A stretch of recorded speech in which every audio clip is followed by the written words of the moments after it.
Hello friends, आप सभी का चैनल ज्ञान नॉन स्टॉप 40K में स्वागत है। उत्तर प्रदेश और खासकर बिहार में छठ का विशेष महत्व है।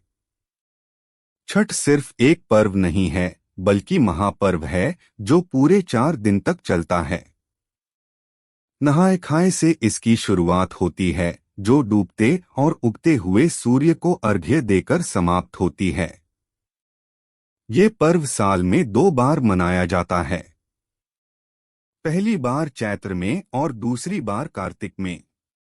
चैत्र शुक्ल पक्ष षष्ठी पर मनाए जाने वाले छठ पर्व को चैती छठ और कार्तिक शुक्ल पक्ष षष्ठी पर मनाए जाने वाले पर्व को कार्तिकी छठ कहा जाता है। पारिवारिक सुख समृद्धि और मनोवांछित फल प्राप्ति के लिए ये पर्व मनाया जाता है। इसका एक अलग ऐतिहासिक महत्व भी है। छठ पूजा की परंपरा कैसे शुरू हुई, इस संदर्भ में कई कथाएं प्रचलित हैं। एक मान्यता के अनुसार जब राम सीता 14 साल के वनवास के बाद अयोध्या लौटे थे, तब रावण वध के पाप से मुक्त होने के लिए उन्होंने ऋषि मुनियों के आदेश पर राजसूय यज्ञ करने का फैसला लिया। पूजा के लिए उन्होंने मुग्दल ऋषि को आमंत्रित किया। मुग्दल ऋषि ने मां सीता पर गंगाजल छिड़ककर पवित्र किया और कार्तिक मास के शुक्ल पक्ष की षष्ठी तिथि को सूर्यदेव की उपासना करने का आदेश दिया।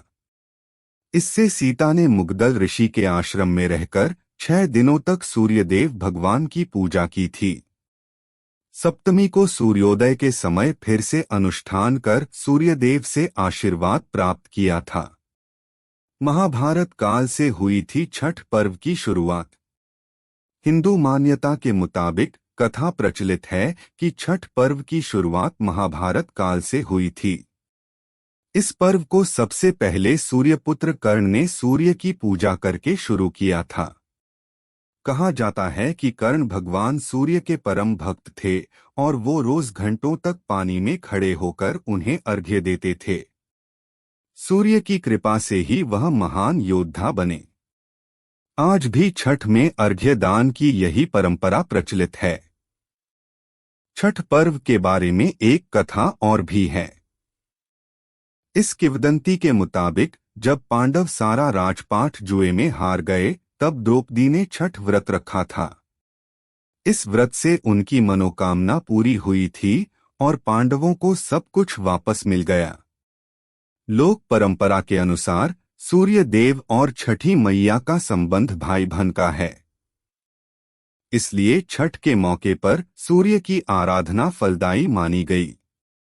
क्या है छठ का पौराणिक महत्व? इन कथाओं के अलावा एक और किंवदंती भी प्रचलित है। पुराणों के अनुसार प्रियव्रत नामक एक राजा की कोई संतान नहीं थी। इसके लिए उसने हर जतन कर डाले, लेकिन कोई फायदा नहीं हुआ। तब उस राजा को संतान प्राप्ति के लिए महर्षि कश्यप ने उसे पुत्रेष्टि यज्ञ करने का परामर्श दिया। यज्ञ के बाद महारानी ने एक पुत्र को जन्म दिया, लेकिन वह मरा पैदा हुआ। राजा के मृत बच्चे की सूचना से पूरे नगर में शोक छा गया। कहा जाता है कि जब राजा मृत बच्चे को दफनाने की तैयारी कर रहे थे, तभी आसमान से एक ज्योतिर्मय विमान धरती पर उतरा। इसमें बैठी देवी ने कहा, मैं षष्ठी देवी और विश्व के समस्त बालकों की रक्षिका हूँ। इतना कहकर देवी ने शिशु के मृत शरीर को स्पर्श किया, जिससे वह जीवित हो उठा। इसके बाद से ही राजा ने अपने राज्य में यह त्योहार मनाने की घोषणा कर दी।